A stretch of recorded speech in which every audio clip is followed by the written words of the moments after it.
माननीय मुख्य अतिथिगण, आदरणीय प्रधानाचार्य महोदय, सामान्य शिक्षागण एवं मेरे प्यारे देशवासियों, मैं मीनाक्षी कुमारी कक्षा 8वीं की छात्रा हूँ। सर्वप्रथम मैं आप सभी को इस गणतंत्र दिवस के पावन अवसर पर हार्दिक शुभकामनाएं देती हूँ और धन्यवाद करती हूँ कि आप सभी ने मुझे यह मौका दिया कि मैं अपने विचार एक शब्द आपके सामने ग्रहण कर सकूँ।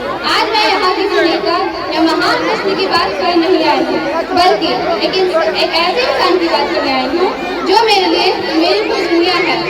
मैं उस बेटी की बात आपसे साझा करना चाहती हूँ जिसका बचपन आम बच्चों से अलग होता है।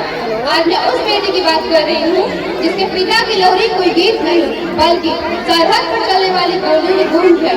वो बेटी जिसके लिए पापा शब्द का अर्थ केवल एक रिश्ता नहीं, एक तपस्या है।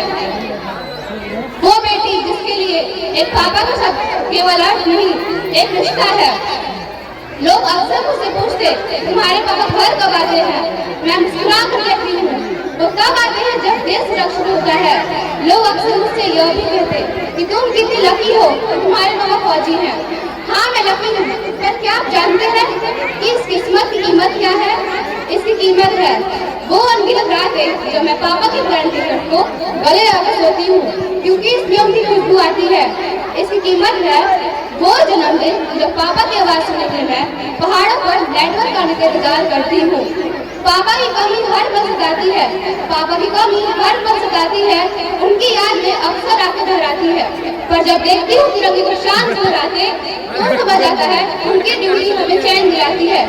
स्कूल में अक्सर जब सहेलियाँ अपने पापा के साथ बिताए वक्त की बातें करती तो मैं खामोश हो जाती। मुझे याद आता वो दिन पापा की छुट्टियाँ खत्म हुई थी और वो बैग उठाकर जा रहे थे। मैंने उनका हाथ पकड़ा तो उन्होंने कहा था बेटी इस हाथ को छोड़ दो क्योंकि मुझे भारत माँ का हाथ थामना है।